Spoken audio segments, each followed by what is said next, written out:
வணக்கம் நண்பர்களே. இன்றைக்கி நம்ம என்ன டாபிக் பார்க்க போகிறோம்னா பாலிசி நோட்ஸ். பாலிசி நோட்ஸில் நம்ம ஏற்கனவே என்னென்ன துறைகள் பார்த்தோம்னு பார்த்தீங்கன்னு வச்சுக்கிங்களா. நம்ம ஊரக வளர்ச்சித்துறை பார்த்துருக்கோம்.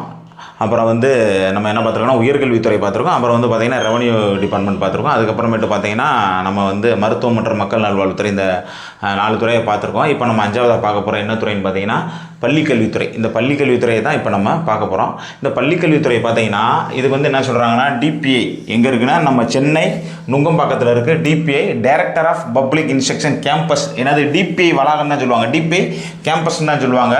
பொது கல்வி இயக்குனர் வளாகம். என்னது பொது கல்வி இயக்குனர் வளாகம்னு இது எங்கே இருக்குன்னா சென்னையில் தான் இருக்குது. டைரக்டர் ஆஃப் பப்ளிக் இன்ஸ்ட்ரக்ஷன் கேம்பஸ்ன்னு சொல்லுவாங்க. அதான் டிபிஐ வளாகம்னு சொல்லுவாங்க. இந்த டிபிஐ வளாகம் தான் எங்கன்னா பொதுக்கல்வி இயக்குனர் வளாகம்னு சென்னை நுங்கம்பாக்கத்தில் இருக்குது. இந்த வளாகத்துக்கு இப்போ பேர் என்னன்னா பேராசிரியர் அன்பழகன் கல்வி வளாகம். என்னது பேராசிரியர் அன்பழகன் கல்வி வளாகம்னா இந்த வளாகத்துக்கு இப்போ பேர் வச்சுருக்காங்க, பேராசிரியர் அன்பழகன் கல்வி வளாகம். இங்கே தான் என்ன இருக்குன்னா டிஎஸ்சி. இங்கே என்ன இருக்குது டிஎஸ்சி. இந்த கேம்பஸ்குள்ளே தான் என்ன இருக்குது டிஎஸ்சி இருக்குது. என்னது டைரக்டரேட் ஆஃப் ஸ்கூல் எஜுகேஷன். பள்ளி கல்வித்துறையே எங்கே இருக்குன்னா இந்த டிபிஐக்குள்ளே தான் இந்த பள்ளி கல்வித்துறை வளாகமே இருக்குது. அதான் டைரக்டரேட் ஆஃப் ஸ்கூல் எஜுகேஷன் பள்ளி கல்வித்துறை வளாகமே எங்கே இருக்குன்னா அந்த டிபிஐக்குள்ளே தான் இந்த டிஎஸ்சி இருக்குது. அது போக வேறு என்ன இருக்குன்னு பார்த்தீங்கன்னா DGE directorate of government examination. Director of government examination அரசு தேர்வுகள் இயக்குநரகம். என்னது அரசு தேர்வுகள் இயக்கமும் அந்த டிபிஐ வளாகத்துக்குள்ளே தான் இருக்காங்க. அந்த டிபிஐ வளாகக்குள்ள டிஎஸ்சியும் டிஜியும் அங்கே தான் இருக்குது. இந்த தொடக்க கல்வி இயக்கம் இங்கே தான் இருக்குது. இந்த தொடக்க கல்வி மற்றும் தேர்வுகள் துறை இயக்கம் எல்லாமே எங்கே இருக்குன்னா இந்த டிபிஐ கேம்பஸ்குள்ளே தான் இருக்குது. சென்னை நுங்கம்பாக்கத்தில் தான் இருக்குது. உயர்கல்விக்கு நம்ம ஏற்கனவே தனியாக பார்த்தாச்சு. இப்போ இந்த தொடக்க கல்வி, இந்த பள்ளி கல்வித்துறையில் என்ன பார்த்தீங்கன்னா இந்த தொடக்க கல்வி குழந்தைகளுக்கு அனைவருக்கும் தரமான கல்வி வழங்குறதா நம்ம அரசோட நோக்கமாக செயல்பட்டுக்கிட்டு இருக்காங்க. அந்த செயல்படுறதா நம்ம பள்ளிக்கல்வித்துறை. இவங்க மூலியமாக என்னென்ன பணிகள் நடக்குது, இவங்க மூலியமாக என்னென்ன திட்டங்கள் செயல்படுத்திட்டு இருக்காங்க அப்படின்றதான் இப்போ நம்ம பார்க்க போகிறோம். இப்போ நம்ம ஏற்கனவே நம்ம பார்த்தோம்னா இப்போ தொடக்க கல்வின்னு சொல்லிட்டோம், உயர்கல்வி நம்ம தனியாக பார்த்தாச்சு. இப்போ இந்த தொடக்க கல்வியிலிருந்து இவங்களோட பணிகள் என்னன்னு பார்த்தீங்கன்னா அந்த குழந்தைகளுக்கு ஸ்கூல் புக்கு கொடுத்துட்றாங்க. என்னது பாடநூல். அந்த குழந்தைகளுக்கு இலவசமாக அந்த அங்கே தான் பாடநூல் அங்கே தான் உள்ளதாக இருக்குது. அவங்க தான் என்னது இந்த புத்தகத்தை தயாரித்து தமிழ்நாட்டில் உள்ள அனைத்து மாணவர்களுக்கு புத்தகங்கள்லாம் இலவசமாக கொடுத்துட்றாங்க. அப்புறம் ஸ்கூல் பேக்கு கொடுத்துட்றாங்க, புத்தக பை கொடுக்குறாங்க, அப்புறம் காலனி கொடுத்துருவாங்க. புவியியல் வரைபடம், அந்த மேப்பு பார்த்துருக்கீங்களா, அந்த ஒரு சேட்டு ஃபுல்லாக பெரிய ஒரு க்ரீன் கலரில் போட்டிருக்கும், ஃபுல்லாக மேப் எல்லாமே இருக்கிறது, அது கொடுக்குறது. கிரேயான்ஸ் கொடுத்துருவாங்க, வண்ண பென்சில் கொடுத்துட்றாங்க. அப்புறம் கணிதத்துக்கான அந்த உபகரணங்கள்லாம் கொடுப்பாங்களே அந்த காம் கொடுத்துட்றாங்க. சீருடைய கவர்மெண்ட்லேருந்து கொடுத்துட்றாங்க. அப்புறம் கொஞ்சம் அந்த 10th இந்த ஸ்டூடெண்ட்ஸுக்கெல்லாம் சைக்கிள் கொடுக்குறது, மிதிவண்டி கொடுத்துட்றாங்க 11th. அப்புறம் சத்துணவு ஏற்கனவே நம்ம பார்த்தா தான் மதிய சத்துணவு கொடுத்துட்றாங்க. இப்போ நமக்கு காலை உணவு திட்டம் இருக்குது, அது திட்டங்கள் பாய்க்கலாம் பார்த்துக்கலாம். அப்புறம் மடிக்கணினி, இந்த +2 முடிச்சுட்டு காலேஜ் போகிறவங்களுக்கு என்னென்னா மடிக்கணினி கொடுக்குறாங்க. அப்புறம் பேருந்து பயண அட்டை, அந்த ஸ்கூல் குழந்தைய அந்த ஸ்கூலுக்கு வர்றதுக்கு பஸ்ஸில் வர்றதுக்கு ஃப்ரீயாக பேருந்து பயண அட்டை கொடுக்குறாங்க. அப்புறம் நம்ம போய் கேட்குறோம்ல பிஎஸ்டிஎம் சர்டிஃபிகேட், இந்த மாதிரி நான் இந்த ஸ்கூலில் தான் எங்கள் தமிழ் வழியில் படித்தேன்ற சான்று யார் கொடுப்பா, அந்த ஸ்கூலில் இருந்தால் கொடுக்குறாங்க. அப்போ அந்த பிஎஸ்டிஎம் சர்டிஃபிகேட்டு. அப்புறம் உங்களோட டிசி ஸ்கூலில் இருக்கும். எந்த பயன்பாட்டுக்குனாலும் நம்ம டிசியை ஸ்கூலில் தான் வாங்கிக்கலாம். அப்போ அந்த டிசி இவங்க தான் கொடுக்குறாங்க. அதில் ஏதாவது இதுனா திருத்தம்னாலும் இந்த டிசியில் இவங்க தான் திருத்தம் பண்ணுறாங்க. அப்புறமேட்டு நீங்கள் ஸ்கூலை முடிச்சுட்டு காலேஜ் சேரும்போது என்னது நன்னடத்தை சான்றிதழ் கொடுப்பாங்க. சில பேர் தனியாக கொடுப்பாங்க, சில பேர் டிசிலே பின்னாடி குட்டுன்னு போட்டு கொடுத்துருவாங்க. சில இதில் மிரட்டுவாங்க, இந்த மாதிரி நீ ஒழுங்காக சேட்டை பண்ணிட்டு இருந்தேன்னா உனக்கு அந்த நன்னடத்தை சான்றிதழ் பேடன் போட்டு கொடுத்துருவோம் அப்படி இப்படின்லாம் மிரட்டுவாங்க. எல்லாத்துக்குமே குட்டு தான் போட்டு கொடுப்பாங்க. இப்போ நன்னடத்தை சான்று அவங்க தான் கொடுத்துட்ருக்காங்க. அப்புறம் அந்த குழந்தைகள்லாம் சுற்றுலா கூட்டி போகிறது, இந்த மாதிரி வேலைகளெல்லாம் இந்த பள்ளிக்கல்வித்துறை செஞ்சுட்டு இருக்கு. இதில் நமக்கு பிஎஸ்டிஎம் சர்டிஃபிகேட் அவங்க தான் கொடுக்குறாங்க. டிசி அதில் தான் கொடுக்குறாங்க. இப்போ டிசி தொலைஞ்சிருச்சு, ஒரு இதில் மிஸ் ஆயிடுச்சு அப்படின்னா நம்ம அந்த பள்ளிக்கூடத்துலேயே பார்த்தீங்கன்னா அவங்களோட பெரிய ரெக்கார்டு இருக்கும். ஒரு பக்கம் இருக்கிறத தான் கழிச்சு நமக்கு டிசியாக வந்திருக்கு. இன்னொரு பக்கமோட நம்மளோட எப்போ என்ன படித்தோன்னு அனைத்து விவரங்களும், எந்த வருஷத்துலேருந்து யார் என்ன படித்தோன்னு அனைத்து விவரம் அங்கே இருக்கும். அப்போ போய் எனக்கு என்னோடய அசல் தொலைஞ்சிடுச்சு, எனக்கு ஒரு நகல் கொடுங்க அப்படின்னு சொல்லி நம்ம கேட்டீங்கன்னா நமக்கு ஒரு டூப்ளிகேட் அந்த பள்ளியிலேருந்தே தயார் பண்ணி டிசியெல்லாம் கொடுத்துருவாங்க. இதே இது சார் டிசி தொலைஞ்சிருச்சு, ஸ்கூலில் வாங்கிட்டோம், 10th 12th மார்க் ஷீட்லாம் தொலைஞ்சிருச்சு, ஒரிஜினல் எப்படி வாங்குறதுன்னு பார்த்தீங்கன்னா அதுதான் எங்கே வாங்க முடியும், இந்த டிபிஐயில் இருக்க டிபிஐ வளாகத்தில் இருக்கும் இந்த டிஎஸ்சியில் தான் போய் வாங்க முடியும். அந்த அரசு தேர்வுகள் இயக்கமும் அங்கே தான் இருக்குது. இந்த டிபிஐ கேம்பஸில் தான் எல்லாமே இருக்குது. இப்போ அங்கே தான் போய் வாங்க. அது எப்படி வாங்க முடியும் சார்? 10th மார்க் ஷீட்டு தொலைஞ்சிருச்சு, எனக்கு 12th மார்க் ஷீட் தொலைஞ்சிச்சுன்னா முதல்ல உங்களோட ஆதார் எங்கே தொலைஞ்சிச்சு அப்படின்ட்டு ஒரு எஃப்ஐஆர் போலீஸ் ஸ்டேஷனில் போய் நீங்கள் ஒரு கம்ப்ளைண்ட் கொடுக்கணும். அதில் போலீஸ் ஸ்டேஷனில் நான் ட்ராக்கபிள், இதை தேட முடியல அப்படின்ட்டு ஒரு சான்று கொடுத்துருவாங்க. எஃப்ஐஆர் ஃபைல் பண்ணி நான் ட்ராக்கபிள்னு அந்த எஃப்ஐஆரில் சொன்ன பிறகு அந்த எஃப்ஐஆர் சான்றை வச்சுட்டு என்னென்னா நீங்கள் இ-சேவை மையத்தில் அப்ளை பண்ணணும். இ-சேவை மையத்தில் அப்ளை பண்ணால் எங்கள் வட்டாட்சியர்கள் வந்து அந்த அசலை வந்து எங்களால் வந்து மீட்க முடியலை அப்படின்ட்டு இவங்களும் வந்து ஒரு சான்று கொடுப்பாங்க. அது பேர் என்னென்னா ஒரிஜினல் லாஸ்ட் பியாண்ட் ரெக்கவரி. என்னது ஒரிஜினல் லாஸ்ட் பியாண்ட் ரெக்கவரி? அந்த அசலை வந்து எங்களால் முழுமையாக கண்டுபிடிக்க முடியல அப்படின்னு சொல்லிட்டு இந்த சான்றுகளெல்லாம் பெற்றுனா அந்த டிபிஐயில் தான் நமக்கு என்னது அந்த காணா போன நம்ம மதிப்பெண் இதை வந்து தருவாங்க. இதே இது பார்த்தீங்கன்னா சென்னையிலலாம் ஃப்ளட் ஆயிடுச்சு, ஒரு கடுமையான வெள்ளங்கள் வந்து அந்த 2015-16 காலத்தில் ஏற்பட்டுருச்சு. அப்போ வந்து அந்த தண்ணி திறந்து விட்டதால் பல வீடுகள், அந்த கரையோர இருந்த வீடுகள் எல்லாம் அழிச்சிட்டு அவங்களோட பொருள் எல்லாம் போயிடுச்சு, அவங்கள்ட்ட எதுவுமே இல்லைன்னா அப்போலாம் அந்த மாதிரி பகுதியில் வந்து இந்த இவங்க மூலியமாக ஒரு சிறப்பு முகாமை ஏற்படுத்தி அங்கேருந்த குழந்தைகளுக்கான அந்த சான்றிதழ் தொலைஞ்சதெல்லாம் விரைவாக வந்து கொடுக்கறதுக்கான நடவடிக்கையெல்லாம் வந்து இந்த அரசு மேற்கொண்டு வருவாய்த்துறையும் பள்ளிக்கல்வித்துறை எல்லாருமே இணைந்து இவங்களுக்கு என்னென்ன தேவை, என்னென்ன சான்றிதழ் தொலைஞ்சிருச்சு, டிசி தொலைஞ்சிருச்சுன்னா ஸ்கூலில் வாங்கிக்கலாம், மதிப்பெண் சான்றிதழ் தொலைஞ்சுன்னா அங்கேயே ஒரு சிறப்பு முகாம் ஏற்படுத்தி இந்த மாதிரி விரைவாக வந்து அவங்களுக்கு சான்றிதழ் வழங்க ஏற்பாடு நடவடிக்கையெல்லாம் இந்த பள்ளிக்கல்வித்துறை மூலமாக செய்வாங்க.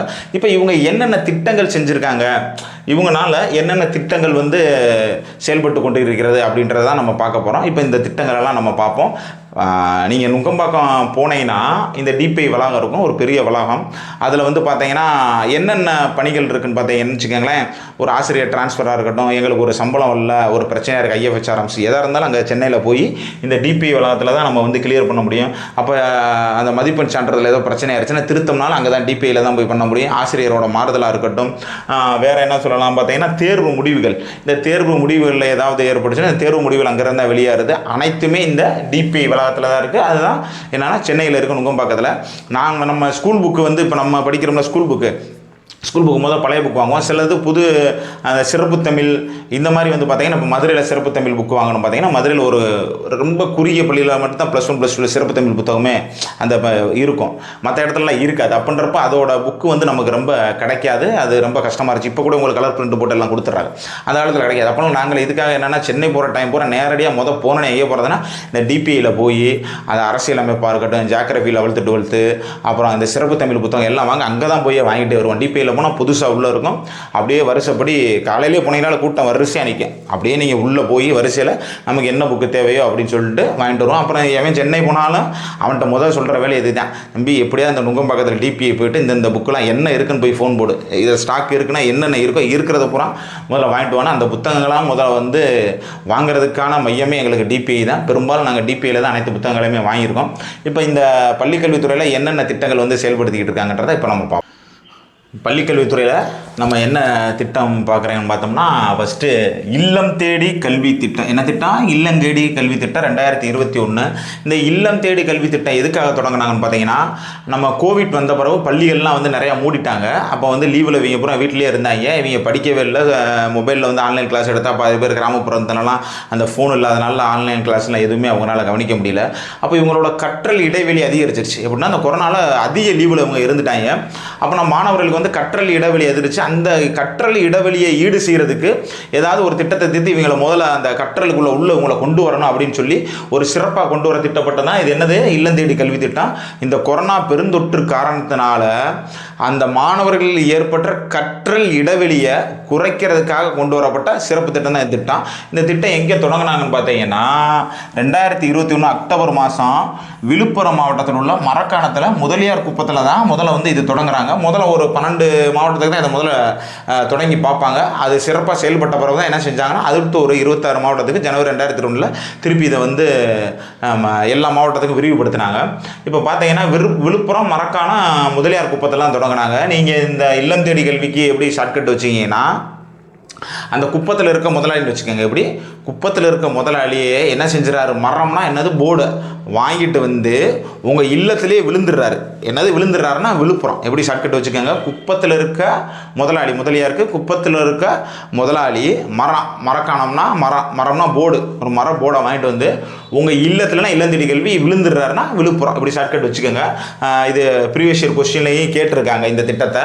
இப்போ பார்த்தீங்கன்னா இப்போ என்ன சொல்கிறாங்கன்னா 1வது to 8வது படிக்கிற மாணவர்களோட கற்றல் இடைவெளிகளையும் அந்த கற்றல் இழப்புகளையும் ஈடு செய்வதற்காக தான் இந்த திட்டம் கொண்டு வரப்பட்டது. எப்படி மாணவர்களுக்கு கற்றல் இடைவெளியும் கற்றல் இழப்புகளையும் ஈடு செய்ய கொண்டு வரப்பட்டது. அதான் சொல்கிறாங்களா, கோவிட்-19 அந்த கற்றல் இழப்புகளை ஈடு செய்வதற்காக கொண்டு வரப்பட்ட இந்த திட்டம். இது எப்படின்னா ஒரு நாளைக்கு ஒரு 2 மணி நேரம் வந்து மாலை 5 to 7 எப்படி சாயந்தரம் பள்ளியிடம் முடிஞ்சோடனே 5 to 7 என்ன செஞ்சிடறாங்கன்னா ஒரு 20 மாணவர்களுக்கு எப்படி ஒரு 20 மாணவர்களுக்கு ஒரு தன்னார்வலர்னு ரெடி பண்ணிடுறாங்க. ஒரு 20 ஸ்டூடெண்ட்டுக்கு ஒரு தன்னார்வலர் ரெடிபடி 2 லட்சம் தன்னார்வலர்களை எடுக்கிறாங்க. இப்படி 2 லட்சம் தன்னார்வலரை எடுத்து மாதம் வந்து அவங்களுக்கு ஒரு 1000 ரூபா கொடுக்குறாங்க. இப்படி மாதம் அவங்களுக்கு ஒரு 1000 ரூபா கொடுத்து இதை வந்து பயன்படுத்தி இந்த ஒரு 20 குழந்தைகளை வந்து ஒரு தன்னார்வலர்கிட்ட ஒப்படைச்சிருவாங்க. எப்படி இது இந்த பள்ளி கல்வித்துறை மூலியமாக தான் செயல்படுறாங்க. அவங்க ஒரு ஹெட்டில் இருந்து இந்த தன்னார்வலர் 2 லட்சம் பேர் எடுத்துகிட்டு கிராமம் எல்லாத்துலேயும் வந்து இவங்க தன்னார்வலாக நியமித்து ஒவ்வொரு ஆளுக்கும் ஒரு 20 குழந்தைகளை கொடுத்துருவாங்க. சார் அப்போ இவங்க எங்கே சார் வச்சு பாடம் நடத்துவாங்க அப்படின்னு கேட்கலாம். இவங்க எங்கே நடத்துவாங்கன்னா அந்த ஸ்கூல்லேயே கூட நடத்திக்கிடுவாங்க. இந்த திட்டம் வந்து நாங்கள் நேரடியாகவே பார்த்தோம். எப்படி பார்த்தோம்னு நினச்சிங்கன்னா, நாங்கள் வந்து அந்த புனவாசல் கிராமத்தில் தான் நம்ம சாயந்தரம் நேரம் கிளாஸ் எடுப்போம். நம்ம வேலை முடிஞ்சோன்னே சாயந்தரம் ஒரு 4:30 to நம்ம ஒரு 7 மணி வரை கிளாஸ் எடுப்போம். அப்போ அந்த டயத்தில் பார்த்தீங்கன்னா அந்த பள்ளியிடத்தில் இருக்க தொடக்க பள்ளியில் கேட்டு அனுமதி வாங்கி எடுத்துகிட்டு இருந்தோம். அப்போ பார்த்தீங்கன்னு வச்சுக்கோங்களேன், நம்மகிட்ட படிக்க வருவாங்கள்ல குழந்தைய, அவங்க தான் பார்த்தா நிறைய பேர் தன்னார்வலாகவே இருப்பாங்க. அவங்க பார்த்தீங்கன்னா 20 குழந்தையில அங்கே ஒவ்வொரு வாரம் பிரித்து உட்கார வச்சு நம்ம பிள்ளைய படிக்க வச்சுக்கிட்டு இருக்குங்க. அப்போ நம்ம உள்ள வகுப்பு எடுத்துகிட்டு இருப்போம். அவங்கள படிக்க கொடுத்துட்டு வந்து வகுப்பில் உட்காருங்க. அதுகளையும் சமாளித்து தான் படிச்சுட்டே இருந்துச்சுங்க அவங்க. அப்போ நம்ம என்ன ஒரு வேற யாராவது நம்மளுக்கு வகுப்பு எடுக்க வரப்போ வகுப்பு எடுக்க விட்டு நம்ம வெளியே உட்காந்துருப்போம்ல, அப்போ நம்ம பூரா இவங்களோட தான் உட்காந்து பேசிக்கிட்டு அந்த மாணவர்களோட கலந்துரையாடிக்கிட்டு அவங்களோட உலகமே வேற. அவங்களோட கலந்துரையாடல் வந்து ரொம்ப மகிழ்ச்சியாகவே இருக்கும். நான் வேணா அந்த கலந்துரையாடல் நாங்கள் வெளியே உட்காந்து ஃபோட்டோலாம் இருக்குது, அந்த ஃபோட்டோ கூட நான் வைக்கிறேன், நீங்கள் பாருங்கள். அவங்க வந்து அவங்ககிட்ட கேள்வி கேட்டுக்கிட்டே இருப்பான். இந்த மாதிரி சூரியன் எங்கிட்ட உதிக்குது, எங்கே மறையுது, ஒரு வருஷத்துக்கு எத்தனை நாள், ஒரு மாதத்துக்கு எத்தனை நாள், அனைத்துமே ஜிகேவாக கேட்டே இருப்போம்.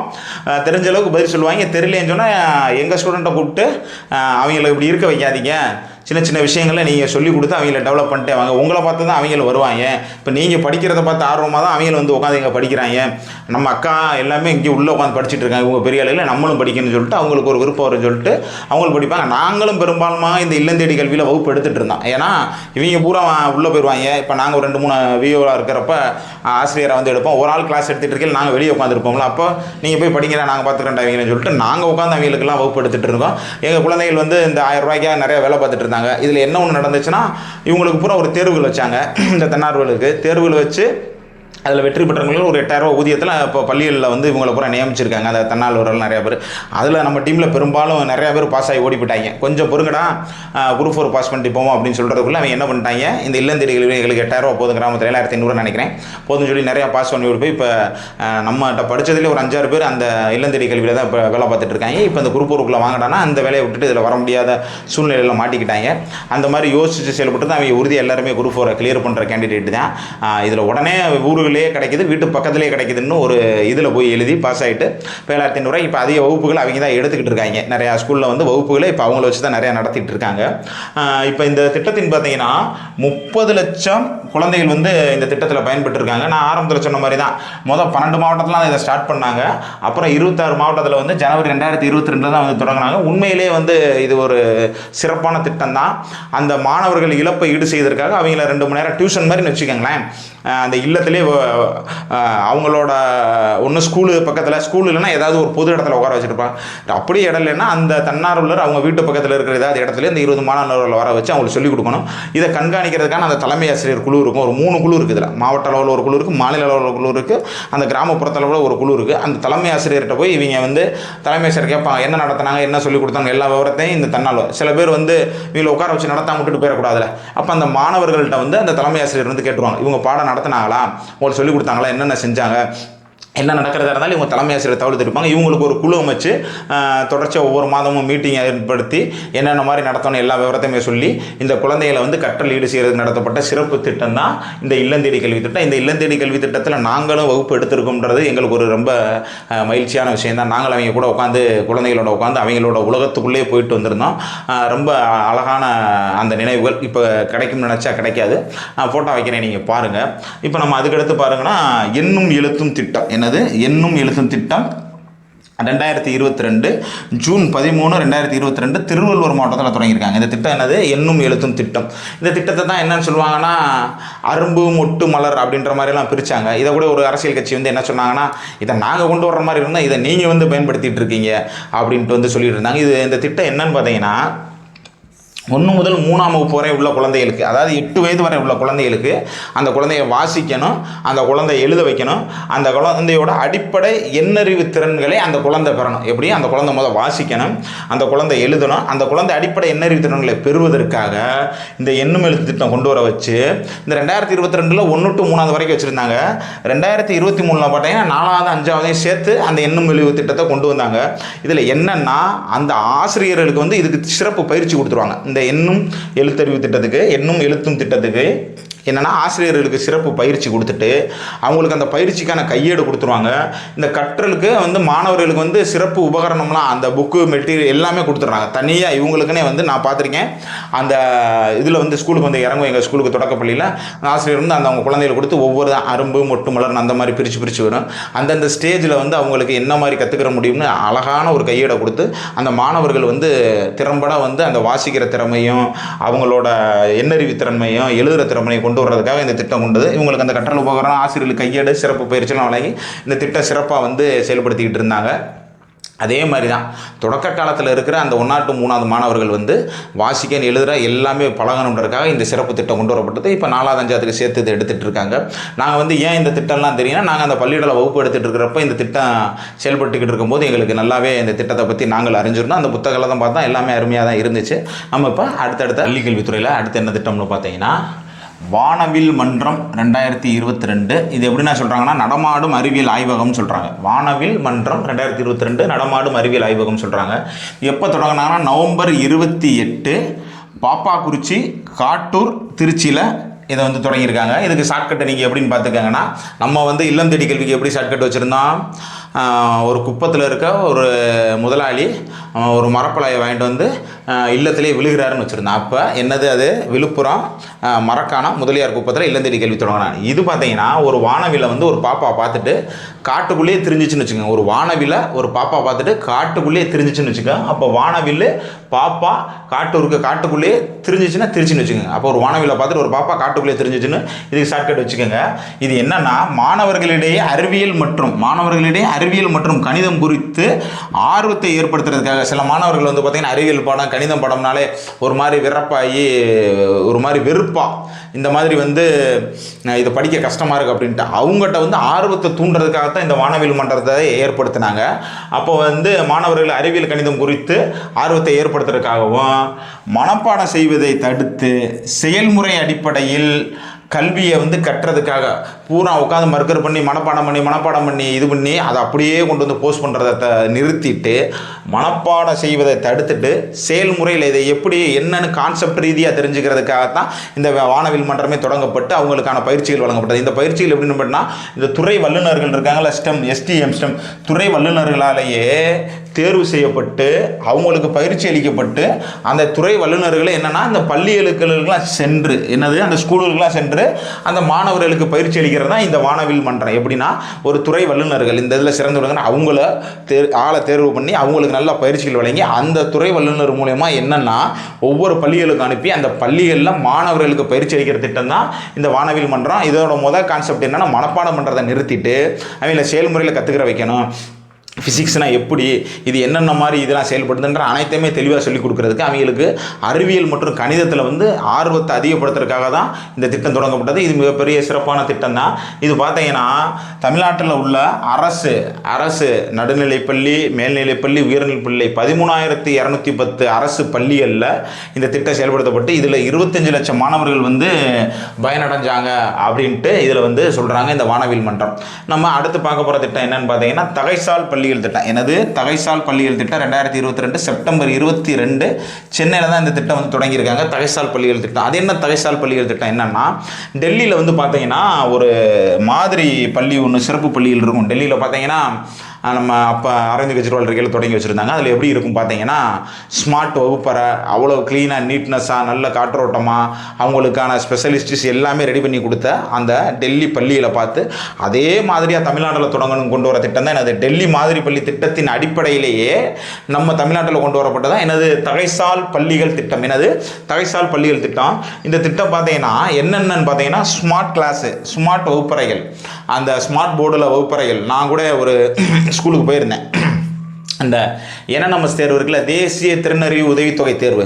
அந்த இப்போ நாங்கள் வந்து வகுப்பு எடுத்துகிட்டு இருக்கிற பள்ளியிடத்தில் பார்த்தீங்கன்னா அந்த 8வது குழந்தைகள்லாம் இருப்பாங்க. அவங்களுக்கு அந்த திறனறிவு உதவித்தொகை அவங்க பார்த்தீங்கன்னா அந்த 8வதுல அவங்களுக்கு நடக்கும். அந்த தேர்வு அவங்க எழுதுனாங்கன்னா 12வது வரைக்கும் மாதம் 1000 ரூபா வந்து அவங்களுக்கு அந்த திட்டத்தில் கொடுத்துட்டு வருவாங்க. அப்போ அவங்களுக்கு ஒரு தேர்வு எழுதுறதுக்கு நம்ம பார்த்தீங்கன்னா மேட்டு சாட்டுன்னு அவங்களுக்கு 2 இருக்குது. மேக்ஸு, ரீசனிங்கு, அப்புறம் சயின்ஸு, சோஷியல் சயின்ஸ், இது எல்லாமே அவங்களுக்கு வரும். இது ஒரு 90 மார்க், அது ஒரு 90 கொஸ்டின், 180 கொஸ்டின் அவங்க எழுதுவாங்க குழந்தைய.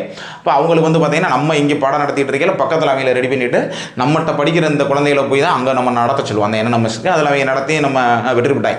அப்போ நாங்கள் ஒரு ஸ்கூலுக்கு போயில பார்த்தீங்கன்னா அந்த ஸ்கூலில் இருந்துச்சு எப்படின்னா அந்த ஸ்மார்ட் போர்டு. அப்போ தான் நான் முதல் அந்த ஸ்மார்ட் போர்டில் டீச் பண்ணேன்.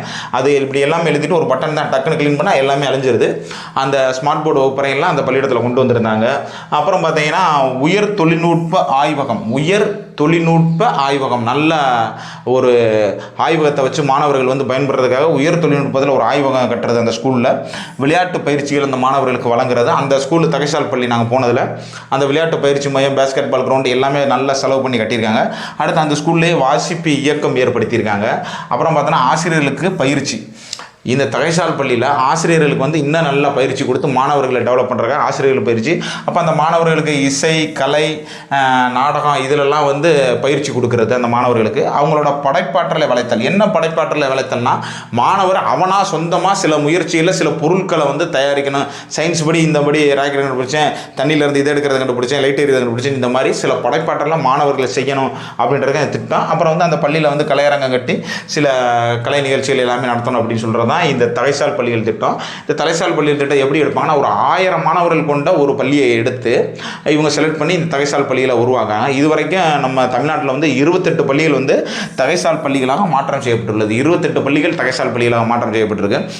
அந்த பள்ளிகளில் நாங்கள் நேருக்கு நேராக பார்த்துருக்கோம். இந்த பள்ளிக்கல்வித்துறை வந்து ஏன் எங்களோட பயணிச்சிட்ருக்கு அப்படின்னா, இதெல்லாம் நேரடியாக வந்து நாங்களே எப்படி அனுபவிக்கிறோம்னு பார்த்தீங்கன்னா, நாங்கள் வந்து அந்த அரசு பள்ளியில் தான் நாங்கள் வந்து ஃப்ரீயாக இடம் வாங்கி அங்கே வச்சு தான் நடத்திட்டு இருக்கோம் நம்ம கிராமத்தில். அப்போ அங்கே என்னென்ன திட்டங்கள் எல்லாமே வரப்போ நமக்கும் தெரிஞ்சிடும். அப்போ நம்மளும் அவங்களோடய சேர்ந்து பயணிச்சுக்கிட்டு இருக்கோம். யார் அந்த மாணவர்கள் நம்மளோட என்என்எம்எஸ்க்கு படிச்சுட்டு இருக்காங்க. ட்ரஸ்ட் எக்ஸாம் இருக்குது, 9வது ட்ரஸ்ட்டு. அப்போ அவங்களுக்கு நம்ம சொல்லிக் கொடுத்துட்ருக்காங்க, நம்ம மாணவர்கள் தான் சொல்லிக் கொடுத்துட்ருக்காங்க. அதனால் இது வந்து எங்களோட பள்ளிக்கல்வித்துறை எங்களோட வந்துட்டு இருக்கு. எங்க மாணவர்களுக்கு எல்லாருக்குமே தெரியும். அந்த அடுத்த தலைமுறை மாணவர்களை நம்ம தானே கூட்டிட்டு வந்துட்டு இருக்கோம். என்எம்எஸ் இருக்கட்டும், ட்ரஸ்ட் தேர்வாக இருக்கட்டும், எல்லாமே கூட்டிட்டு வந்துட்டு இருக்கோம். இந்த ஸ்மார்ட் போர்டு இருக்கட்டும், இந்த வானவில் மன்றமாக இருக்கட்டும், இல்லந்தேடி கல்வியாக இருக்கட்டும், என்ன எல்லா திட்டமும் நம்மளுமே அதை நேரடியாகவே பார்க்குற வாய்ப்புகள் வந்து இந்த டிஎன்பிசி பயிற்சி வகுப்பு எடுக்கிறனால எங்களுக்கு உண்மையிலேயே கிடைக்குது. எங்கள் கிராமத்தில் வந்து நாங்கள் அந்த அரசு ஊராட்சி ஒன்றிய நடுநிலைப்பள்ளி தரக்குடியில் தானே எங்கள் வகுப்பு நடந்துட்டு இருக்கு. அங்கே தான் வந்து இவங்களோட கலந்துக்கிட்டு இருக்கனால எங்களுக்கு இந்த பள்ளிக்கல்வி தொடர்பான திட்டங்கள் எல்லாமே எங்களுக்குமே நாங்களும் அதில் வந்து இப்போ ரவுண்டியில் இருக்கிறனால திட்டம் தெரியும். இப்போ பள்ளிக்கல்வித்துறை இல்லைனா இவங்களோட பயணிக்கிறனால இந்த திட்டங்களை பற்றி எங்களுக்கு வந்துமே நல்லாவே தெரியுது. நாங்களும் அந்த திட்டத்தில் ஒரு பங்கு வகிப்போம் அப்படின்ட்டு எங்களுக்கு ரொம்ப மகிழ்ச்சியான விஷயமா இருக்குது. பள்ளி கல்வித்துறையில் நம்ம அடுத்து பார்க்க போகிற திட்டம் என்ன பார்த்தோன்னா, மாதிரி பள்ளிகள் திட்டம். 2018 ஆகஸ்ட்டில் தான் இந்த திட்டம் வந்து தொடங்கியிருக்காங்க. இது என்ன மாதிரி பள்ளிகள் திட்டம் என்னன்னு பார்த்தீங்கன்னா, ஒரு ஒவ்வொரு மாவட்டத்திலையும் ஒரு மாதிரி பள்ளியை ரெடி பண்ணி உண்டு உறைவிட பள்ளி அங்கேயே தங்கி படிக்கிற வாய்ப்பை ஏற்படுத்தி கொடுக்குறது தான் அந்த மாதிரி பள்ளிகள். ஒவ்வொரு மாவட்டத்துக்கு ஒரு பள்ளி தான் இருக்கும். இதில் எப்படின்னா திறமையான மாணவர்களை கண்டறிஞ்சு மட்டும்தான் இதில் வந்து சீட்டு கிடைக்கும். எல்லாத்துக்கும் மாடல் ஸ்கூல் சொல்லுவாங்க. மாதிரி பள்ளி வந்து நமக்கு வந்து மாடல் ஸ்கூல் சொல்லுவாங்க.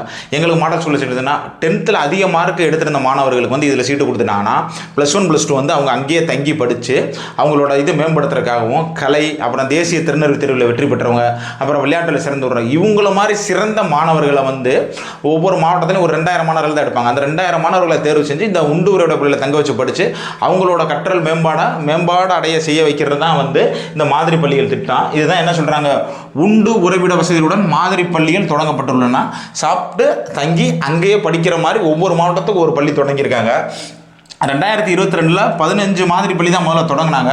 அப்புறம் பார்த்தீங்கன்னா மாநிலம் முழுதும் 38 மாவட்டத்திலையும் என்னது இந்த பள்ளிகள் வந்து செயல்படுது. 2000 மாணவர்கள் வந்து ஒரு பள்ளிக்கு தாராளமாக படிச்சுட்டு இருக்காங்க. இது எப்படின்னு பார்த்தீங்கன்னா 10ஆம் வகுப்பில் அதிக மதிப்பெண் பெற்றிருக்கணும், தேசிய திறனறிவு தேர்வில் ஏதாவது வெற்றி பெற்றிருந்திருக்கணும், விளையாட்டு மற்றும் கலையில் சிறந்து விளங்கும் மாணவர்களை வந்து இதில் வந்து சேர்த்துக்கிடுவாங்க. நம்ம என்னென்ன தேசிய திறனறிவு தேர்வில் வெற்றி பெற்ற மாணவர்களும் இதில் ஒரு என்ட்ரன்ஸ் வைப்பாங்க. அந்த என்ட்ரன்ஸில் ஜெயிச்சுட்டு அந்த வந்து அவங்கள வந்து எடுத்துருவாங்க. அந்த NNMS ட்ரஸ்ட்டு இந்த தேர்வுலாம் வெற்றி பெற்ற மாணவர்களையும் வந்து இந்த மாதிரி பள்ளியில் சேர்த்து அவங்களுக்கு அதிக பயிற்சிகள் கொடுக்குறாங்க. நம்ம கிராமத்துலேயும் நிறைய மாணவர்கள் வந்து இந்த தேர்வை எழுதி பாஸ் பண்ணி இந்த மாடல் ஸ்கூலில் போய் படிக்கிறாங்க. இந்த அவங்க வந்து கேட்பாங்க, இந்த மாதிரி இதில் இருக்குது, இது பாஸ் பண்ணி போனால் இந்த மாதிரி பள்ளி தாராளமாக அனுப்பிச்சி விட்ருங்க, நல்ல பயிற்சி கொடுப்பாங்க அப்படின்னு சொல்லி நாங்களே தகவல் சொல்லிடுவோம். இந்த எங்கிட்ட NNMS தேர்வான மாணவர்களாக இருக்கட்டும், ட்ரஸ்ட்டு தேர்வான மாணவர்களாக இருக்கட்டும், என்ன சொல்லிடுறதுன்னா இவங்களுக்கெல்லாம் வந்து இந்த தேர்வுகளுக்கு முதல்ல படிச்சுட்டு இவங்க என்ட்ரன்ஸை எழுதுங்க, அதில் பாஸ் பண்ணால் இவங்களை தாராளமாக இந்த மாதிரி பள்ளியில் வந்து சீட்டு கிடச்சிச்சுன்னா அங்கேயே தங்கி அந்த குழந்தைகளை அங்கே படிக்க வைங்க. உண்மையிலேயே நல்லா வந்து அந்த பயிற்சிகள் வந்து நல்லா அதிகமாக கொடுத்து அந்த மாணவர்களோட வளர்ச்சி இன்னும் ரொம்ப மேம்படுத்துவாங்க அப்படின்னு சொல்லியிருக்கோம். இது ரொம்ப உண்மையாக நல்லதான திட்டம். மாதிரி பள்ளிகள் திட்டம் உண்டு உறைவிட பள்ளியை வச்சு நல்ல திறமையான மாணவர்களை கண்டறிஞ்சு அவங்கள தனியாக ஒதுக்கி அவங்களுக்கான தனியாக பயிற்சிகளை வந்து கொடுத்து அவங்கள நல்லா முன்னேற்றம் பண்ணுறது தான் இந்த மாதிரிகள் பள்ளிகள் திட்டம். நம்ம எங்கள் கிராமத்தில் இருந்து நிறைய மாணவர்கள் இதிலிருந்து தேர்வாகி போய் அந்த மாதிரி பள்ளியில் படிச்சுட்டு இருக்காங்க. அதுக்கடுத்து பார்த்தீங்கன்னா முதல்வரின் காலை உணவு திட்டம் 2022 செப்டம்பர் 15 மதுரை ஆதி மூலம் தொடக்கப்பள்ளி நெல்லுப்பட்டையில் இருக்குது. அங்கே தான் வந்து முதலமைச்சர் முதல் இந்த காலை உணவு திட்டத்தை தொடங்கி வச்சார். இந்தியாவிலேயே காலை உணவு திட்டத்தை தொடங்கப்பட்ட முதல் மாநிலம் தமிழ்நாடு தான். தமிழ்நாட்டில் தான் காலை உணவு திட்டத்தை பள்ளியிடத்துக்கு வந்து தொடங்கினா இந்தியாவிலே முதல் மாநிலம் நம்ம தமிழ்நாடு தான். இதில் என்ன அப்படின்னு இதோட நோக்கம் என்னன்னு பார்த்தீங்கன்னா, மாணவர்கள் வந்து கல்வி இடைநிற்றலை குறைக்கலாம். தொடக்கப்பள்ளியில் வந்து மாணவர்கள் பள்ளிக்கு வருகையை அதிகம் செய்கிறதுக்காக காலையில் உணவும், அதுக்கப்புறமேட்டு என்னென்னா மாணவர்கள் சத்து குறைபாடுகிறத சரி பண்ணுறதுக்கும், ரத்தச்சோகை இந்த மாதிரி ஆரம்பத்தில் ஏற்படுறதை நிறுத்துறதுக்கும், அப்புறம் வந்து காலையில் மாணவர்கள் வந்து உணவு உண்ணாமல் வர்ற சூழ்நிலையை தவிர்ப்பதற்காகவும், அப்புறம் வந்து அந்த பெற்றோர்கள் தாய்மார்கள் வந்து காலையில் வெள்ளனா வேலைக்கு போயிடுவாங்க, அவங்க வந்து இந்த உணவுகளை தயார் செஞ்சு குறைக்க முடியும், அவங்களோட பணிச்சுமையை குறைக்கிறதுக்காகவும் தான் இந்த காலை உணவு திட்டம் நோக்கமாக கொண்டு வந்தாங்க. அது என்ன சார் காலையில் என்ன வேலைக்கு போய்த்துறோம், இந்த கிராமப்புறத்துலலாம் பார்த்தீங்கன்னா விடிய காலையில் வெள்ளனா 6 மணிக்கெலாம் அந்த வயல் வேலைக்காக இருக்கட்டும், விறகு வெட்டுற வேலையாக இருந்தாலுமே வண்டி விடிய காலையில் 6 மணிக்கெலாம் வந்துடும், அதோட பார்சல் எடுத்துகிட்டு ஓடிடுவாங்க. இப்போ இந்த குழந்தைகளை ரெடி பண்ணி தயார் பண்ணி வச்சு இவங்க அனுப்பணும்ல. இப்போ இவங்களுக்கெல்லாம் வந்து என்னென்னா இந்த காலையிலே பள்ளியிடத்தில் உணவு கொடுத்துறனால இந்த அவங்களோட வேலைச்சல் உண்மையிலே குறையுது. இது கிராமப்புறத்தில் இருக்கிற நிறையா பேத்துக்கு இந்த திட்டம் உண்மையிலே வந்து நல்ல சிறப்பு பயனுள்ளதாக இருக்குது. எங்களோட தரைக்குடி ஊராட்சி ஒன்றிய நிலைப்பள்ளியில் இந்த திட்டம் செயல்படுது. அந்த உணவு உண்மையிலேயே வந்து நல்லாவே இருக்கும். காலையில் நாங்கள் அந்த ஸ்கூலில் சாப்பிட்டு பார்த்துருக்கோம். அந்த உணவுகள் வந்து ரொம்ப நல்லா அருமையாக தான் அந்த காலை உணவு திட்டத்தில் செஞ்சு கொடுத்துட்ருப்பாங்க அந்த குழந்தைகளுக்கு. அவங்க வந்து இங்கே பள்ளியிலே காலையில் உணவை சாப்பிட்டுட்டு அவங்க படிக்கிறதுக்கான வாய்ப்புகளை ஏற்படுத்திக்கிறாங்க. இது பெற்றோருக்கு வந்து நிறைய அவங்களோட பணிச்சுமை வந்து இதில் குறைஞ்சிருக்குன்னு சொல்கிறாங்க. இது எப்படி வந்து இம்ப்ளிமெண்ட் பண்ணாங்க பார்த்தீங்கன்னா, முதல்ல அரசு 1வது முதல் 5ஆம் வகுப்பு மாணவர்களுக்கு தான் இந்த காலை உணவு திட்டம் செயல்படுத்திக்கிட்டு இருந்தாங்க. இது வந்து பார்த்தீங்கன்னா ஃபஸ்ட்டு கட்டத்தில் வந்து பார்த்தீங்கன்னா இந்த 2002 1545 பள்ளி கிராமப்புறத்தில் உள்ள 1545 பள்ளியில் இது வந்து தொடங்கினாங்க.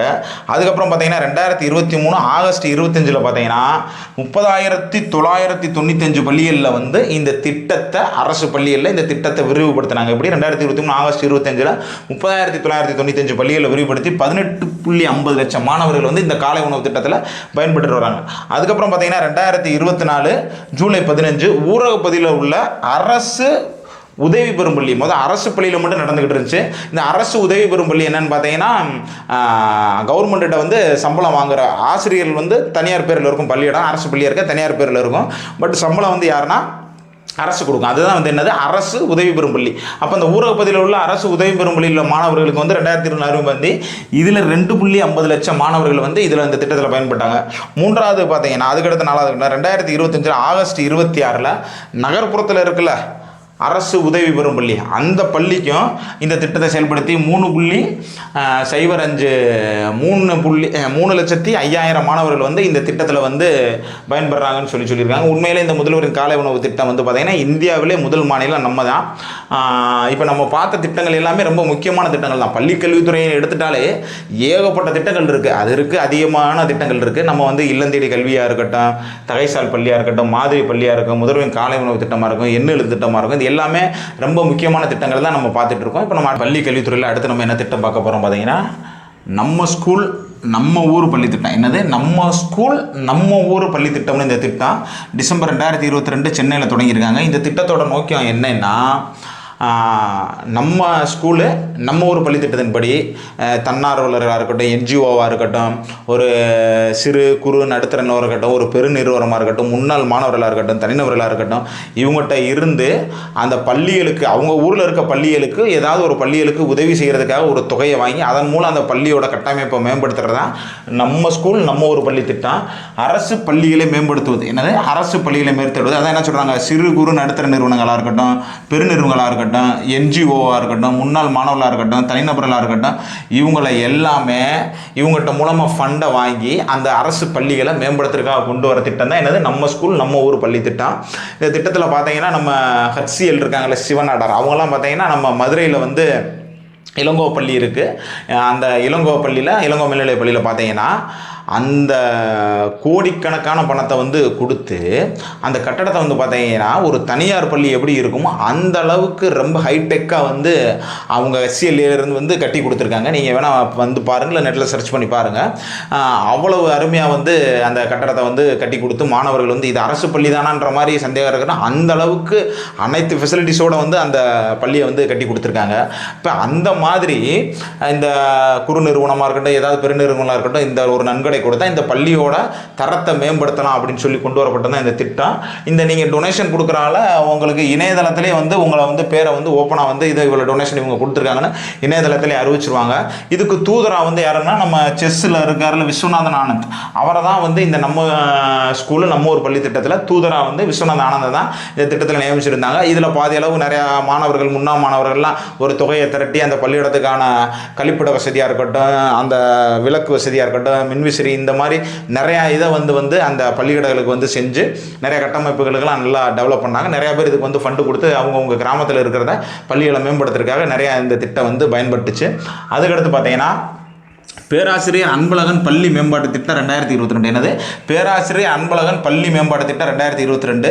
2022-23 பட்ஜெட்டில் என்ன சொன்னாங்கன்னா ஒரு தொகையை ஒதுக்கிட்டாங்க. அந்த பட்ஜெட்டிலேயே பேராசிரியர் அன்பழகன் பள்ளி மேம்பாட்டு திட்டம்னு சொல்லி ஒரு தொகையை ஒதுக்கி, அந்த தொகை வந்து எதுக்குன்னா பள்ளியில் இருக்க வகுப்பறை கட்டடத்தை வந்து மேம்படுத்துறது தான் இந்த திட்டத்தோடது. 2023 பிப்ரவரி 1 காட்பாடி, வேலூர் காட்பாடியில் தான் இந்த திட்டத்தை அரசு ஆண்கள் மேல்நிலைப் பள்ளி தான் இந்த திட்டத்தை முதல் தொடங்கி வைக்கிறாங்க. 2023 பிப்ரவரி 1 வேலூரில் காட்பாடி அரசு ஆண்கள் மேல்நிலைப் பள்ளி தான் முதல்வர் வந்து இந்த திட்டத்தை முதல் தொடங்கி வச்சாங்க. இது என்னன்னா அரசு பள்ளிகளை நவீனமயக்கப்படுவது தான் இதோட நோக்கம். என்னது, அரசு பள்ளிகளை நவீனமயக்குவது. புதிய வகுப்பறைகள் கட்டப்படும். அரசு பள்ளியில் இருக்க வகுப்பறையில் நல்லா ஸ்மார்ட் வகுப்பாக புதிய வகுப்பறையாக நல்ல காற்றோட்டமாக நல்லா கட்டுறதுக்காக தான் இந்த திட்டம் தொடங்குச்சு. ஃபஸ்ட்டு வந்து பார்த்தீங்கன்னா 5351 வகுப்பறைகள் வந்து தொடங்கப்பட்டுச்சு. இது எப்படின்னா அரசு தொடக்கப்பள்ளி மற்றும் நடுநிலைப் பள்ளிகளுக்கு மட்டும் தான் முதல்ல கட்டினாங்க. எப்படி, அரசு தொடக்கப்பள்ளிக்கு நடுநிலைப் பள்ளிகளுக்கு தான் கட்டினாங்க. 5351 வகுப்பறைகள் வந்து கட்டி கொடுத்துட்டு இருந்தாங்க. அதுக்கடுத்து பார்த்தீங்கன்னா இவங்களோட இலக்கு 5 வருஷத்தில் 18,000 வகுப்பறைகள் வந்து கட்டணம் தான் இவங்களோட இலக்கு. எப்படி, 5 வருஷத்தில் 18,000 வகுப்பறைகளை வந்து இவங்க வந்து கட்டி கொடுக்கணும் அப்படின்னு தான் இந்த பேராசிரியர் அன்பழகன் பள்ளி மேம்பாட்டு திட்டத்தோட இலக்கு. இந்த பட்ஜெட்டில் தான் பார்த்தீங்கன்னா வரையாடுகளுக்கெல்லாம் வந்து வரையாடை பாதுகாக்கிறதுக்கெல்லாம் எல்லாமே அறிவிச்சிருப்பாங்க. நீங்கள் 2023 பட்ஜெட்டை பார்த்தீங்கன்னா உங்களுக்கு நல்லாவே தெரியும். அடுத்து பார்த்தீங்கன்னா மணற்கேணி செயலி 2023. இந்த மொபைல் ஆப் மணற்கேணின்ற இந்த மொபைல் ஆப் என்னென்னா தாம்பரம் அரசு பள்ளியில் வச்சு தான் இதை முதல் தொடங்கி வைக்கிறாங்க. எப்போனா ஜூன் மாதம் தாம்பரம் அரசு பள்ளியில் தான் வந்து தொடங்கி வைக்கிறாங்க.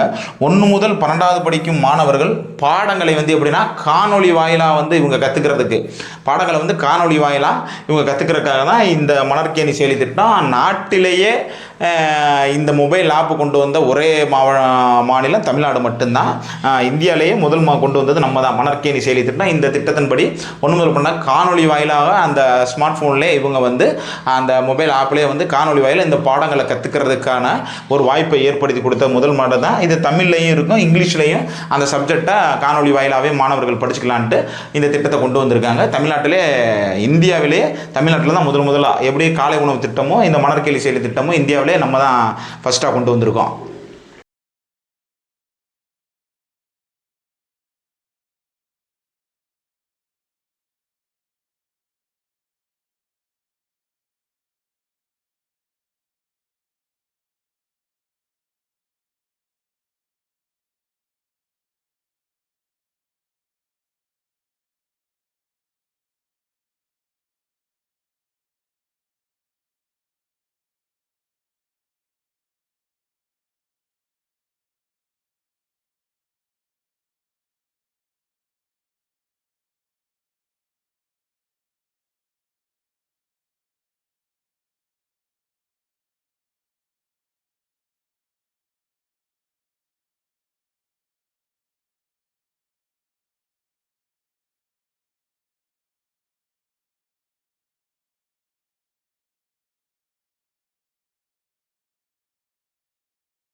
அடுத்து பார்க்க போகிற திட்டம் பார்த்தோம்னா சிற்பி திட்டம். 2022 தமிழக காவல்துறை தான் இந்த திட்டத்தை வந்து பள்ளிக்கல்வித்துறைக்காக தொடங்கியிருக்காங்க. எப்படின்னா சிறார்களோட குற்றத்தை தடுக்கிறதுக்காகவும் அந்த போதைப் பொருள் பழகிறதுக்கும் தீய பழக்கங்களை தவிர்ப்பதற்காகவும் சென்னையில ஒரு 100 பள்ளியில வந்து இந்த சிற்பி திட்டம் தொடங்கியிருக்காங்க. ஒரு பள்ளியில ஒரு 50 மாணவர்களை தேர்ந்தெடுத்து அப்போ 100 பள்ளியில மாணவர்களை தேர்ந்தெடுத்து என்ன செய்யறாங்கன்னா அவங்களுக்கு ஒரு சீருடையெல்லாம் வழங்கி அவங்களுக்கு வந்து தேசப்பற்ற வந்து அவங்களுக்கு வந்து ஊக்குவிக்கிறாங்க. ஊக்குவிட்டு இந்த தீய பழக்கத்துல இருந்து தடுக்கிறதுக்காக அவங்களுக்கு வந்து பயிற்சிகள் கொடுத்து அந்த மாணவர்களை கொண்டு மற்ற மாணவர்களுக்கு வந்து பயிற்சிகள் வழங்குறதுக்காக தான் இந்த சிற்பி திட்டம் கொண்டு வரப்பட்டது. இந்த மாணவர்களுக்கு 50 மாணவர்கள் சீருடை வழங்கி தேசப்பற்று என்ன இந்த இதெல்லாம் என்னென்ன தீய ஏற்படும் என்னென்ன இது இருக்குன்னா அனைத்து விவரங்களையும் உங்களுக்கு வகுப்புகளாக நடத்தி இந்த மாணவர்களை கொண்டு மற்ற மாணவர்களை கொண்டு சேர்ப்பதற்காக தான் இந்த சிற்பி திட்டம் தொடங்கியிருக்காங்க. அதுக்கடுத்து பார்த்தீங்கன்னா அகல் விளக்கு திட்டம் 2025 ஆகஸ்ட் 12 வந்து தொடங்கியிருக்காங்க. எங்கன்னா கீரமங்கலம் அரசு பெண்கள் மேல்நிலைப்பள்ளி புதுக்கோட்டையில இந்த இது தொடங்கியிருக்காங்க. பெண்களோட பள்ளியில படிக்கிற 9வது to 12வது படிக்கிற மாணவிகள் வந்து பயனட வகையில அவங்களோட உடல் மனம் பலவீனம் எல்லாத்தையுமே சரி செய்வதற்காக அவங்களுக்கு ஒரு சிறப்பு பயிற்சிகளா இருக்கட்டும். அந்த 9வது to 12வது மாணவர்கள் வந்து எந்த இடர்பாடு இல்லாம பள்ளியிடத்துக்கு தொடர்ந்து வர்றதுக்காகவும் இந்த அகல் விளக்கு திட்டம் தொடரப்பட்டது. அதுபோக இந்த 9வது to 12வது மாணவர்கள் இணையதளத்தை பயன்படுத்தும் போது என்ன மாதிரி பயன்படுத்தி நீங்க தவறுகளாக எந்த பிரச்சனையும் சிக்கிடக்கூடாதுக்காக அந்த இணையதளத்தை எவ்வாறு கையாளுன்ற பயிற்சிகள் வந்து இந்த அகல் விளக்கு திட்டம் மூலமா இந்த மாணவர்களுக்கு வழங்கப்படுகிறது. அடுத்து பாத்தீங்கன்னா கல்வி தொலைக்காட்சி 1வது முதல் 12வது வரைக்கும் உள்ள பாடங்களை வந்து இந்த கல்வி தொலைக்காட்சி 24x7 24x7 எல்லா நேரமும் இந்த கல்வி தொலைக்காட்சி ஓடிட்டு இருக்கு. இதுல 1 to 12வது வகுப்பு பாடங்கள் வந்து இந்த கல்வி தொலைக்காட்சி மூலியமாகவும் எடுக்கப்பட்டுக்கிட்டு இருக்கு. அதுக்கடுத்து பாத்தீங்கன்னா கல்வி சுற்றுலா, அரசு பள்ளி மாணவர்களை கல்வி சுற்றுலா கூட்டிட்டு போறாங்க. ஃபர்ஸ்ட் ஒன்னாவது பாத்தீங்கன்னா அறிவியல்ல வந்து சிறந்து அந்த நல்ல தொழில்நுட்பத்தை டெக்னாலஜிலாம் நல்லா கண்டுபிடிப்பு எல்லாம் செயல்படுற மாணவர்கள் 9 பேரை செலக்ட் பண்ணி ஒரு 50 பேரை செலக்ட் பண்ணி எங்க கூட்டிட்டு போனாங்கன்னா பின்லாந்து மற்றும் ஸ்வீடனுக்கு கூட்டிட்டு போயிட்டு வந்தாங்க. அதுக்கடுத்து பாத்தீங்கன்னா கலை இலக்கியத்துல சிறந்து விளங்குற ஒரு 25 மாணவர்களை செலக்ட் பண்ணி சிங்கப்பூர், மலேசியாவுக்கு கல்வி சுற்றுலாவை கூட்டிட்டு போயிட்டு வந்தாங்க. அடுத்து பாத்தீங்கன்னா துபாயில் நடந்த புத்தக கண்காட்சிக்கு ஒரு 68 மாணவர்களை கல்வி சுற்றுலாவை கூட்டிட்டு வந்தாங்க. அரசு பள்ளி மாணவர்களை இந்த மாதிரி வெளிநாடுகளுக்கும் சுற்றுலா கூட்டிட்டு வர்றதுக்கு தான் இந்த கல்வி சுற்றுலா திட்டம். இப்ப நீங்க பாத்தீங்கன்னா பள்ளி கல்வித்துறைக்கு வந்து திட்டங்கள் பாத்தீங்கன்னா இன்னும் நிறைய இருக்கு. நம்ம முக்கியமான திட்டங்களை மட்டும் பார்த்திருக்கோம். இந்த பள்ளி கல்வித்துறை என்ன பண்ணினா அந்த ஆசிரியர் பண்ணியிருக்காங்களா தொடக்க கல்வி, நம்ம உயர்கல்வி பார்த்தாச்சு. இந்த தொடக்க கல்வி ஆசிரியர்கள் அந்த நம்மளுக்கு வந்து பாத்தீங்கன்னா நம்ம டிஎன்பிசியில் இது என்ன இருக்குன்னு பாத்தீங்கன்னா பள்ளி கல்வித்துறைன்னு இருக்கு. இதுல பாத்தீங்கன்னா நம்ம வந்து இந்த ஆசிரியர்களுக்கு ஜூனியர் அசிஸ்டன்ட் ஊதியம் போடுறது இந்த மாதிரி பணிகள் வந்து நமக்கு இருக்கு. இப்போ இந்த ஆசிரியர்கள் வந்து பாடம் நடத்துற தவிர வேற என்ன பணிகளுக்கு வருவாங்கன்னா தேச பணிகளுக்கு வருவாங்க. நம்ம தேச பணினா எப்படின்னா நம்ம தேர்தல் நடத்துறப்ப இந்த ஆசிரியர்கள் தான் வந்து இந்த தேர்தலுக்கு வந்து P1, P2, P3 வந்து போட்டு இந்த தேர்தலை நடத்தி கொடுக்கறதே இந்த பள்ளிக்கல்வித்துறை மூலம் இந்த ஆசிரியர்கள் வந்து நடத்துறாங்க. அப்புறம் வேற என்ன இவங்க நம்மள்ட்ட வந்து உதவுறாங்க அப்படின்னு சொல்லி பார்த்தோம்னா இப்போ வருதுல நம்ம மக்கள் தொகை கணக்கெடுப்பு இப்போ நடக்க போகுது. இந்த 16வது மக்கள் தொகை கணக்கெடுப்பு இப்போ வந்து எப்படின்னா 2011 நடந்தது, 2021 நடக்கணும். கோவிட்னால அந்த மக்கள் தொகை கணக்கெடுப்பு நடக்கல. இப்போ வந்து இந்த மக்கள் தொகை கணக்கெடுப்பு ஸ்டார்ட் ஆகுது. ஆகஸ்ட் 1 to ஆகஸ்ட் 31 ஒரு 34 கேள்வி. அது முதல் கட்டம். 2வது கட்டம் வந்து பிப்ரவரியில தான் நடக்குது. இது எப்படின்னா விடுதலைக்கு முன்பாக ஒரு 8 தடவை நடந்திருக்கு, விடுதலைக்கு பின்பு ஒரு 8வது தடவை நடக்க போகுது. இதுல பாத்தீங்கன்னா இந்த மக்கள் தொகை கணக்குல இந்த முதல் கட்டத்தில் வந்து ஒரு 34 கேள்வி என்னன்னா வீடு என்ன வீடு, குழாய் என்னது, கேஸ் என்ன இருக்கு, டாய்லெட் என்ன இருக்கு, வண்டி என்ன வச்சிருக்கீங்க, போன் என்ன வச்சிருக்கீங்க, இந்த மாதிரி ஒரு 34 கேள்விகள் மட்டும்தான் இதுல வந்து இப்ப கேட்கறாங்க. அந்த 2வது கட்டத்துல வரும்போது தான் என்ன கேட்கறாங்க, கம்யூனிட்டி இந்த மாதிரி இந்த மக்கள் தொகை கணக்கு, இந்த மக்கள் தொகை கணக்கெடுப்பு வந்து இந்த முக்கிய பணிகளை வந்து இந்த ஆசிரியர்கள் தான் வந்து பார்க்க போறாங்க. அவங்க எல்லாம் வச்சுதான் டீமா செட் பண்ணி இந்த மக்கள் தொகை கணக்கெடுப்பு பண்ணி நடக்க போகுது. இப்போ இந்த ஆசிரியர்கள் வந்து வேற என்னன்னா ஆசிரியர்கள் வந்து நமக்கு வேற என்ன பயன்படுவாங்க அப்படின்னு சொல்லி பார்த்தீங்கன்னா வேற என்னன்னா நம்ம டிஎன்பிசி தேர்வு நடத்துறப்ப ஒவ்வொரு பள்ளியில தான் நம்ம நடத்திட்டு இருக்கோம். இந்த பள்ளியில வந்து இந்த ஆசிரியர்கள் தான் அவங்களுக்கு சூப்பர்வைசரா இருப்பாங்க. சில ஆசிரியர்கள் வந்து எப்படி இருப்பாங்கன்னா வந்து நம்ம மாணவர்கள் நலன் கருதி அவங்களுக்காக வந்து முயற்சிகள் எடுத்து நிறைய எஃபர்ட் போட்டு அந்த மாணவர்களை முன்னாடி கொண்டு வர நிறைய ஆசிரியர்கள் இருப்பாங்க. சில ஆசிரியர்கள் வந்து அசால்ட்டாகவும் இருக்கலாம். அப்போ இவங்க என்னன்னா அந்த தேர்வுகள் பார்த்தீங்கன்னா நம்ம ஆசிரியர்களுக்கு இவங்களுக்கு வந்து பயிற்சி கொடுக்கல, அதை கவனிக்காம விட்டுட்டாங்கன்னா நமக்கு 9:30க்கு கொஸ்டின் கொடுத்துறணும், OMR கொடுத்துறணும். இவங்க அசால்ட்டா இருந்து ஒரு 10 நிமிஷம் லேட்டா கொடுத்துட்டாங்கன்னா நமக்கு தான் பாதிப்பு. நமக்கு வந்து அந்த 3 மணி நேரம் ரொம்ப முக்கியம். அப்ப அந்த மாதிரி சூழ்நிலையில வந்து நீங்க இருக்கிறதுனா உங்களோட உரிமையை நீங்க கேட்கணும், தைரியமா கேட்கணும். சார் இந்த டைமுக்கு கொடுக்கணும்னு சொல்லியிருக்காங்க, நீங்க முதல்ல கொடுங்கன்னு சொல்லி. ஏன்னா அவங்க கவனக்குறவா அங்க போய் கேட்டுட்டு வரீங்க. அவங்களுக்கு வந்து ஒரு நாள் சம்பளம் மட்டும் தான், பட் உங்களுக்கு வந்து அது வந்து வாழ்க்கை பிரச்சனை. அந்த நேரத்துல வந்து போன ஒரு பொண்ணு வந்து என்னோட தவிர எனக்கு ஒரு 1/4 மணி நேரத்துக்கு லேட்டா கிடைச்சிருச்சு, அதனால என்னால முடிக்க முடியல அப்படின்னு சொல்லியிருந்தாங்க. அப்ப பாத்தீங்கன்னா இந்த மாதிரி விஷயத்துல நீங்க தைரியமா எந்திரிச்சு சார் எங்களுக்கு இத்தனை மணிக்கு வேணும் நீங்க கொடுத்துருங்க. அவர் ஒரு நபருடைய அசால்ட்டு நிறைய பேர் வாழ்க்கையை பாதிச்சிடும். அதனால வந்து என்னன்னா நீங்க அதெல்லாம் வந்து ஓப்பனா அப்பயே நீங்க கேட்டு அந்த இதை கரெக்டா டயத்துக்கு வாங்கிடலாம். அப்ப அவங்க டைம் முடிகிற வரைக்கும் வச்சிருக்கலாம், அலோவ் பண்ண மாட்டாங்க, வாங்கிடுவாங்க. அப்படிங்கிறப்போ உங்களோட உரிமையை நீங்க அந்த இதில் கேட்டு தான் வாங்கணும். இப்போ நம்ம பள்ளிக்கல்வித்துறையில நிறைய இருக்கு. இது ஒரு நம்மளோட இதுல உங்களுக்கு என்ன வகுப்பு வேணும் அப்படின்னு கமெண்ட்ஸ்ல போட்டுருக்காங்கன்னா தமிழ் இலக்கியம் வேணும், இலக்கணம் வேணும்னு கேட்டிருந்தீங்க. ஒன்றும் பிரச்சனை இல்லை. இலக்கணத்துக்கு ஆள் நல்லா நம்மகிட்ட இருக்காங்க, நிறைய பேர் எடுப்பாங்க. இலக்கண வகுப்பு உறுதியாக உங்களுக்கு வந்து ஒவ்வொரு இதையும் ஒவ்வொரு டாப்பிக்கா தனித்தனியா இலக்கணத்தை பிரிச்சு எடுத்து வகுப்புகள் பதிவேற்றம் செய்யப்படும். இன்னொருத்தவங்க கேட்டாங்க அந்த மாதிரி பாலிசி நோட்ஸ் எல்லா டிபார்ட்மெண்ட்டுக்கும் ஒன்றும் பிரச்சனை இல்லை. பாலிசி நோட்ஸை வந்து எல்லா டிபார்ட்மெண்ட்டையும் தனித்தனியா எடுத்து அப்லோட் பண்ணிடுறோம். வேற என்ன வகுப்புகள் உங்களுக்கு தேவைப்படுது அப்படின்றத நீங்க கமெண்ட்ல சொல்லுங்க. அதற்கான முயற்சிகளை நம்ம தொடர்ச்சியாக எடுத்துட்டு அடுத்தடுத்த வகுப்புகளை வந்து நம்ம பயன்படுத்திக்கலாம். இப்போ நம்ம வந்து பள்ளி கல்வித்துறை பார்த்துருக்கோம். நம்ம அடுத்தடுத்த வகுப்புல வந்து மற்ற அனைத்து துறைகளையுமே நம்ம உறுதியாக பார்ப்போம். நன்றி, வணக்கம்.